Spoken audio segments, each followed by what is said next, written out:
What is going on, guys? Noah here with Custom RC Mods. Welcome back to a new video. Today we've got a prop comparison between two high-pitch, high-speed race quad props. Over here on the left, we've got the RaceKraft 5051 props right here in the metallic gold dust. I got these with the Space One Meteor, if you saw those videos. And then over here, we've got my favorites in the past that I've run on all my airplanes. These are the Gemfan Flash 5152s. I've never really run these on a multi-rotor, but I've had an excellent experience with them on airplanes. So yeah, specs-wise, these are very, very similar. Obviously, both 5-inch. This one has a 5.1-inch pitch, and this one has a 5.2-inch pitch.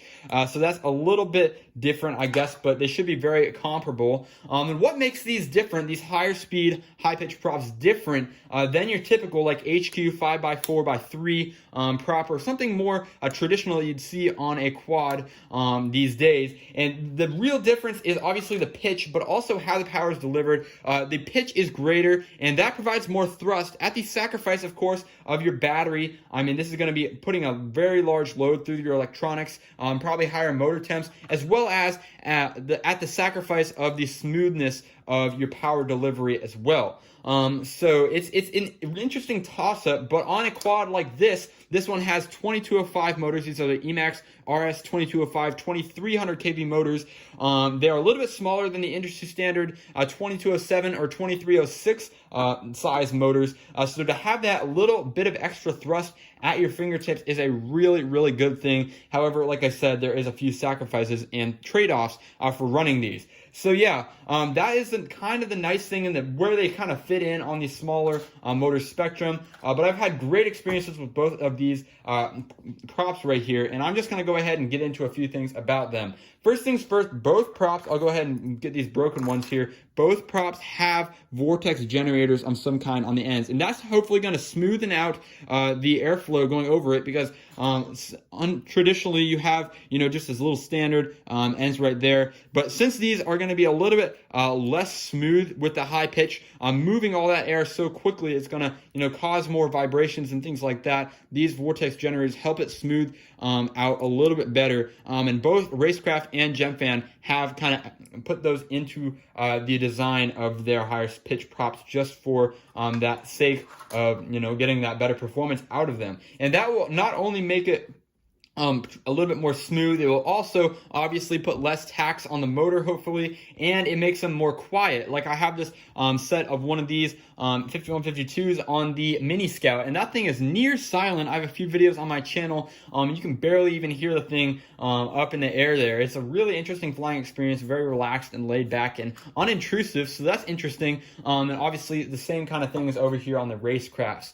But yeah, in terms of durability, I've broken plenty of these, as you can see right here. I've actually only broken one Gemfan prop. This was on an airplane. It's been on a few different planes here before this one finally broke. Probably took about 20 crashes to get this thing to bend, and once it started bending, there was definitely a weak point, and it just eventually broke right there on a hard crash with the Mini Mustang. But again, I'm really happy with the overall durability of this prop right here. Now over here, it's a little bit of a different story. Definitely not a deal breaker, but I was flying this a few days ago and I crashed. I just had a really hard landing, kind of tumbled it around, and I only broke one prop. This is the one prop that I broke. It really wasn't, that big of a deal, I thought. I replaced that single prop. The next time I went to arm and take off, I took off, got about 3 or 4 feet up in the air, and decided I was going to do a punch out. And I punched out, and the other 3 props, the ones that were not replaced and that weathered the crash, actually just exploded. You can see right here, this one lost all 3, this one, and this one lost 2 of the 3 blades. And I'm not sure what's up with that. I'm guessing some sort of fatigue happened on the crash before, but that is just really disheartening. And definitely if I was closer to the quad when that happened, that could have, been caused some injuries or some damage to other property if I was in like a parking lot or anything like that. So that is a little bit unsettling on these props. However, if the performance is good enough on these and more, substantially better than the Gemfans, this might be worth it just to keep running these props and buy more sets.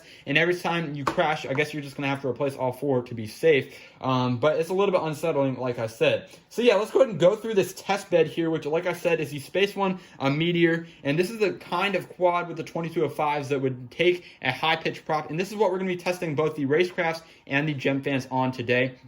So main thing you need to know is the motors are the Emax RS2205 2300 kV motors, and this quad is fairly lightweight. There's no GoPro or anything, but yeah, 30 amp ESCs, Holy Bro flight controller, and then all the rest of the stuff is kind of subjective, but doesn't really make a difference on your thrust performance. So yeah, everything's tuned in beta flight, 100% throttle. We're not going to be changing anything on this setup at all, but I'll kind of make some general opinions on both of these when you head out to the park here in a second. So I'm really excited to do that. Let's go ahead, get over to the park, and we're going to test out these RaceKrafts first. All right, guys, so we're out here at a new flying spot. This is at a local high school, but we're here to do this test. We've got the Space One Meteor rocking the RaceKraft props first, and I've got the battery we're going to be using today, which is a Rhino 1550 50C battery. It's really nothing special, mediocre at best, but we're going to be flying 3 minutes off of this, and we're going to check voltages afterwards. That's going to obviously be into account, just see how the battery sag is doing, as well as just see kind of what level of consumption we're at there as well. But yeah, same exact thing. We got some trees, we've got some field, and we've got some other little features to play around with. We're going to be doing stuff like punking out. We're going to be obviously just flying fast and zipping around, doing some proximity flying, just seeing how it does. Hopefully we can make this even between both the props in terms of the flying styles represented. But anyway, let's go ahead and get to it with the RaceKraft props. All right, so we got everything going. I'm going to try to narrate this the best I can in flight. A lot of times I just get in the zone. That's why I've been doing voiceovers in my past videos. Sorry if the audio's trash, it's a little bit windy. Bear with me, but let's go ahead and hop under the hood and get this thing underway. All right, so we are armed and recording. Let's go ahead and get this thing up in there.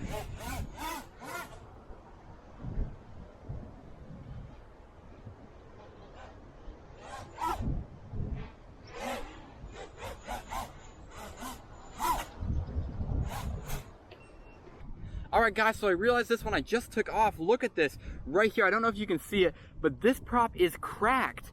And that was after the other 3 props exploded from that first crash. So literally these RaceKrafts cannot take a single crash. And that is so disappointing. I'm really very, very underwhelmed by the durability of these RaceKraft 5051s right here.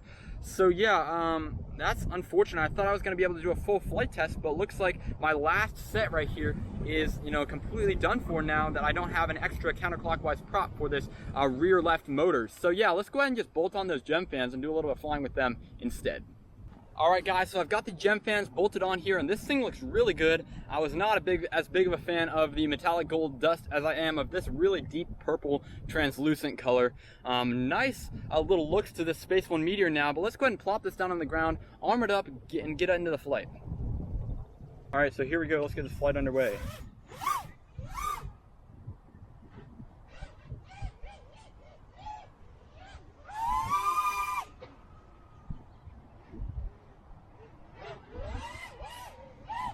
Yeah, these props feel really good. Really good overall. Not much to complain about. The power is there when you want it. And it's just very smooth overall. There's a little bit of prop wash. Probably nothing you can't fly through. That might just be my tune on this. Obviously a new set of props can affect your PID settings. So that's good to keep that in mind. I mean, I'm not having any differences, not experiencing any differences in my rotations. These just feel a lot smoother than the RaceKraft initially did. They seem like they have a little bit less of a pitch on them as well, even though they are marketed as 5.2 inch pitch props, whereas the RaceKraft props are 50-51, so 5.1 inch pitch. So a little bit different there, but I think the power is still there and it's very smooth, like I said. We'll have to check motor temps after this. About halfway through the flight here.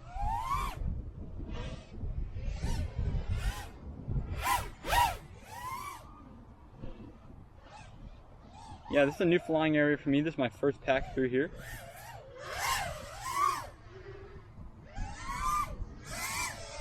Doesn't feel too bad.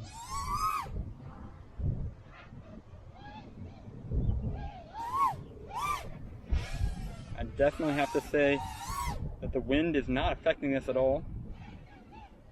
So no worries there. Looks like we got a nice edge gap that I'm not going to hit because I don't want to crash quite yet, but that'd be interesting for a little bit later on that tree all the way to your far right when looking at it from this angle, there's a nice little split there. But and these props are super smooth, and it might be my setup here, but the throttle, these respond to throttle really well. Also, just a linear throttle setup on this quad in general. There's not really a point in the throttle curve where you feel like I don't have enough and punch out and then you have way too much. So not too bad at all. Let's see if I can go up through here. There we go. Yeah, proximity flying is not any harder. Obviously, I'm basically 0 oscillations on here, so nothing to complain about there. That's for sure. I really like how this pack is, working. Even it's only 50C, which is comparably low. I normally run 80C packs. This thing definitely doesn't feel like there's a lot of sag and kind of relay errors on that on the throttle there. Kind of just have it when you want it, and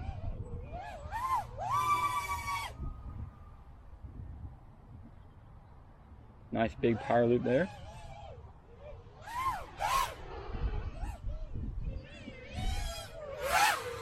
Responds real well to yaw. Not too much.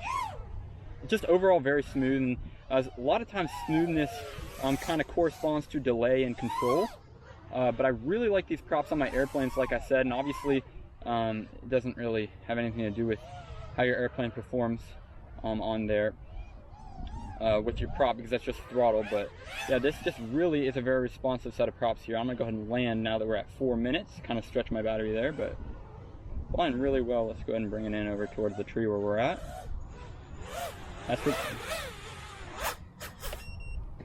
Alright, so that's it for the flight, guys. Hope you enjoyed the video. Really like these new 5152s I've just tried out. That was my very first flight, and my thoughts right there. I don't know if we'll try those RaceKrafts again. Maybe if I get another set for free, I might. But yeah, I'm really disheartened by the fact that they cannot stand up to a crash. So unfortunately, we could not test those today. But yeah, thanks for watching, guys. If you want to see those RaceKraft props flying obviously on that same quad, you can check out my previous videos I've done with it. I did an FPV flight, and I didn't really talk that much about the props, but I talk about how it's flying in general, so you can check it out there. Yeah, thanks for watching, guys. Hope you enjoyed it, and I'll catch you guys in the next video.